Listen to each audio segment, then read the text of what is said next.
चौथा जो हमारा मैथ है वो है दो विभिन्न मूल्य वाली 35 कलमों का मूल्य 60 रुपया है। यदि एक सस्ती कलम का मूल्य 1 रुपया 50 पैसा एवं एक महंगी कलम का मूल्य 2 रुपया है तो कितनी महंगी कलमें खरीदी गई।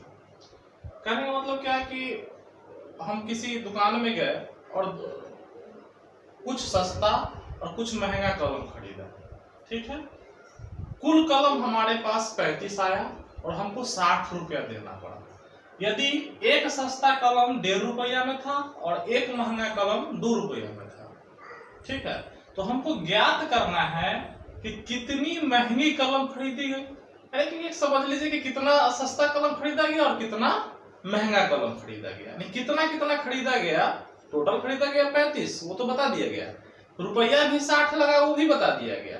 एक एक का मूल्य क्या है दोनों का, सस्ता और महंगा वाले का, ये भी बता दिया गया। लेकिन कहा क्या गया कि महंगा कितना खरीदा गया, कितना कलम, ठीक है, महंगा और कितना सस्ता, आपको ये दिमाग में रखना है। तो सबसे पहले एज्यूम करेंगे कि माना कि महंगी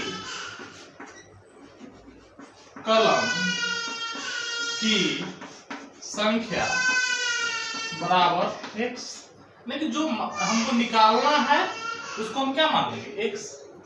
तो सस्ती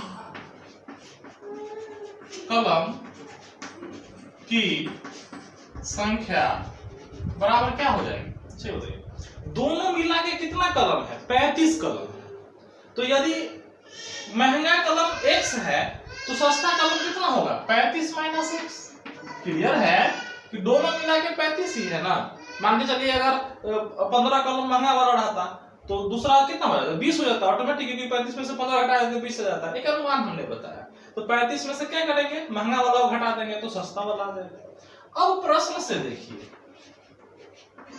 अच्छा अब महंगा कलम x है, मान के चलिए कि x संख्या में हमने कलम महंगा वाला खरीदा तो उसका मूल्य भी तो लगा होगा। अब हम क्लू से पकड़ना है।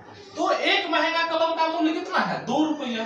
तो 2 गुने x, देखिए महंगा कलम की संख्या गुने महंगा कलम, एक कलम का मूल्य, जोड़ सस्ते कलम की संख्या गुने सस्ते कलम का मूल्य, और ये टोटल जब मिला तो कितना रुपया हमको खर्च करना पड़ा, देखिए 60 रुपया। कितना, 60 रुपया खर्च करना पड़ा। ये हमारा इक्वेशन फॉर्मेशन हुआ, समीकरण का निर्माण हुआ। महत्वपूर्ण चीज है। देखिए x हमने माना महंगे कलम की संख्या, तो एक महंगा कलम का मूल्य कितना है, 2 रुपया, ठीक है। मान चलिए x कितना भी हमने खरीदा होगा तो 2 से गुना कर देंगे तो टोटल महंगा कलम का मूल्य हो जाएगा। और सस्ते कलम की संख्या क्या है, 35 माइनस x है, और उसका एक सस्ता कलम का मूल्य कितना है, 1.50, यानी कि 1.5 रुपया, यानी 1.5 रुपया, ठीक है। और सब मिला के हमको कितना पैसा खर्च करना पड़ा है, 60 रुपया, ठीक है। तो ये हमारा इक्वेशन फॉर्मेशन हुआ, समीकरण का निर्माण हो गया। अब हम इसको हल कर लेंगे। या 2x 2 गुने x बराबर 2x। अच्छा चलिए पहले इसको थोड़ा सा और देख लेते हैं।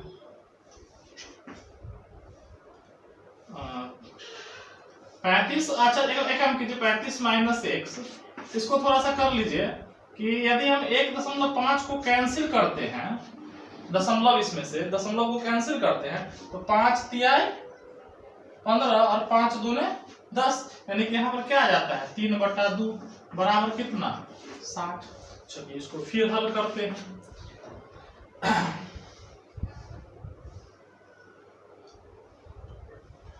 अब यहाँ पर क्या कीजिए, 2x प्लस, ठीक है, 35 तिहाई 105, 105 बटे 2, 35 तिहाई 105। नहीं देखिए फिर वही बात, वितरण नियम, इसका गुना इसके साथ और इसी का गुना फिर किसके साथ, इसके साथ कर देंगे।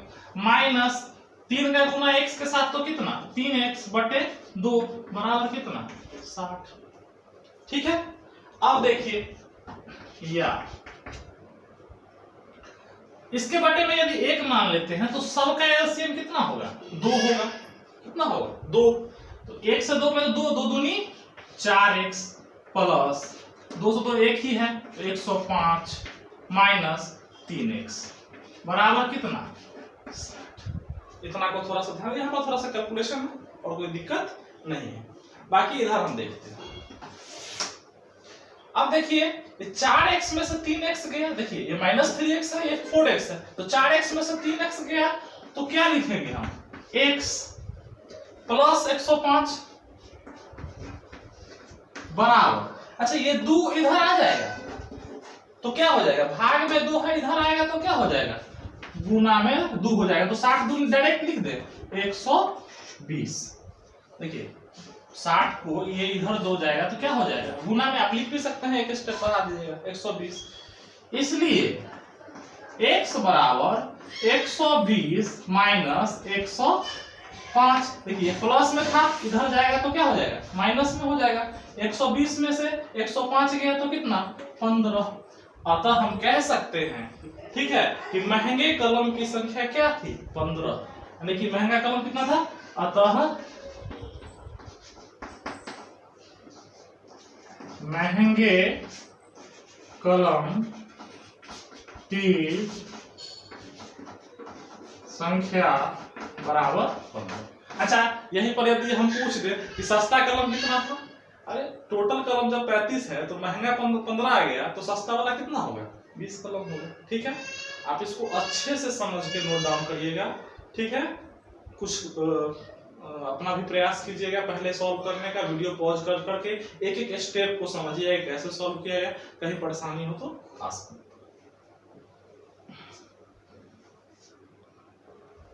अगला जो ये 5वां प्रश्न है वो है कि एक त्रिभुज के तीनों कोण 2:3:5 यानी कि 2:3:5 के अनुपात में है, तो तीनों कोण ज्ञात कीजिए। ठीक है, आपको इसमें अनुपात दे दिया है। ठीक है, त्रिभुज का के भुजाओं का अनुपात, सॉरी कोणों का अनुपात दे दिया। तो देखिए आप चलते हैं। माना कि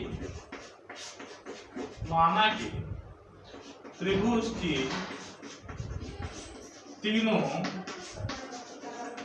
भुजाएं क्रमशः 2x 3x तथा 5x है। ठीक है, तो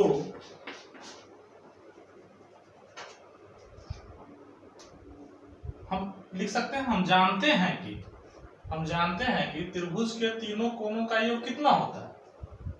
त्रिभुज के तीनों कोणों का योग कितना होता है 180 डिग्री। ठीक है, तो लिख सकते हैं direct 2x plus 3x plus 5x is equal to कितना 180 डिग्री, यही ना। ठीक है, ये त्रिभुज के तीनों कोण का योग कितना होगा 180 डिग्री।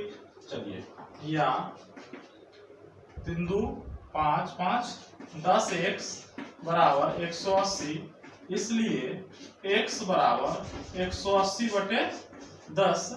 ठीक है, x बराबर कितना 18 डिग्री।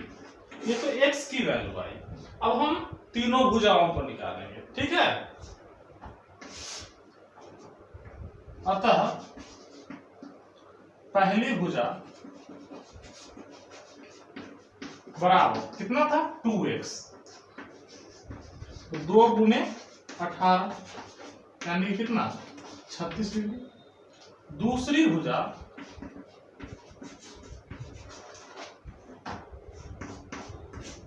बराबर कितना है 3x है, तो 3 गुने 18 यानी कि कितना 54 डिग्री। ठीक है, तथा तीसरी भुजा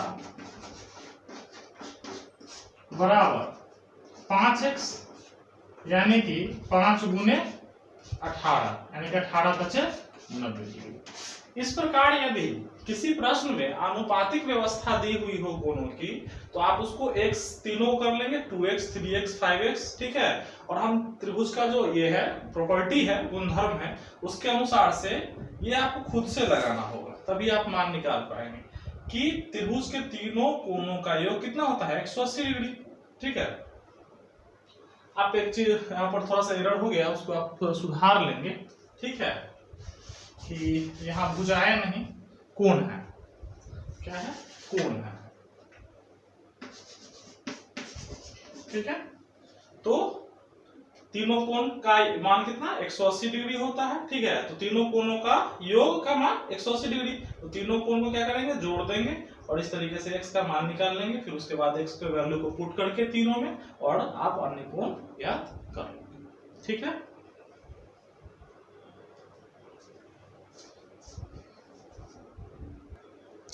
आइए छठे मैथ को हल करते हैं।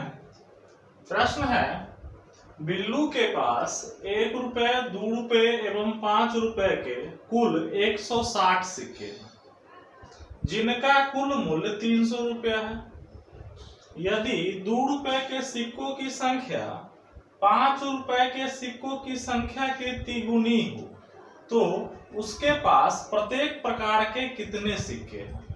यानी फिर वही थोड़ा सा पहले हमने जो क्वेश्चन बताया था उसी टाइप का है कुछ, कि कुल सिक्कों की संख्या 160 है, टोटल सिक्का का मूल्य कितना है, 300 है, सिक्के कितने प्रकार के हैं, 3 प्रकार के, 1 रुपए का, 2 रुपए का और 5 रुपए का।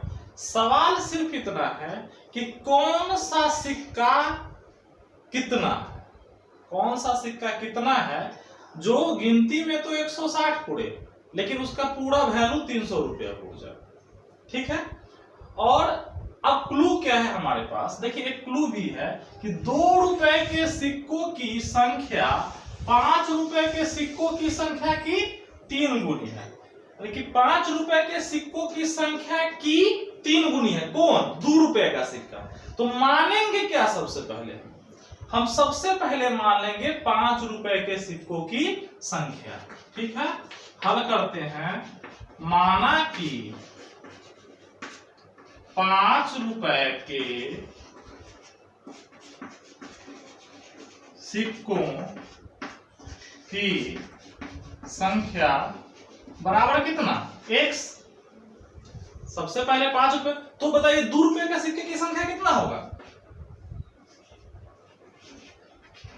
तो 2 रुपए के सिक्कों की संख्या कितनी हो जाएगी, ये बताइए। जितना 5 रुपए का सिक्का है उससे 3 गुना है कौन सा, 2 रुपए का सिक्का। तो यहाँ पर x यदि है 5 रुपए के सिक्कों की संख्या, तो 2 रुपए के सिक्कों की संख्या क्या हो जाएगा, यहाँ पर 3x हो जाएगा। लेकिन यहाँ है तो हमारे पास 1 रुपया, तो 1 रुपए के सिक्कों की संख्या कितनी होगी, तो उसके बारे में तो कोई क्लू है नहीं, आपको क्लू खुद से फाइंड करना है। तथा 1 रुपए के सिक्कों की संख्या कितनी हो जाएगी, बताइए। देखिए टोटल सिक्का कितना है हमारा, 160 सिक्का है, यहां देखिए 160 सिक्का है, ठीक है। तो टोटल में से यदि 2 रुपए के सिक्कों की संख्या और 5 रुपए के सिक्कों की संख्या को घटा दिया जाए, तो क्या हमारा निकल जाएगा, 1 रुपए के सिक्कों की संख्या, अर्थात 3x और 1x कितना, 4x। यानी कि 1 रुपए के सिक्कों की संख्या कितना है, 160 minus 4x, 160 minus 4x। Clear है, ठीक है। अब आइए प्रश्न से, थोड़ा सा छोटा लिखेंगे, अब मूल्य बढ़ाते हैं, ठीक है, कि 1 रुपए के सिक्कों की संख्या 160, तो 1 गुने चाहे 160 माइनस 4x जोड़ 2 रुपए के सिक्कों की संख्या 3x, तो 2 गुने 3x जोड़ 5 रुपए के सिक्कों की संख्या 5 गुने x बराबर कितना मूल्य है टोटल, 300 रुपया, ठीक है। तो 300 लिख देंगे। अब इसको हल करें, ठीक है। तो ये तो 1 से गुना होगा तो उतना ही रह जाएगा, तो 160 माइनस 4x जोड़ 3 दूनी 6x जोड़ 5x बराबर 300, ठीक है।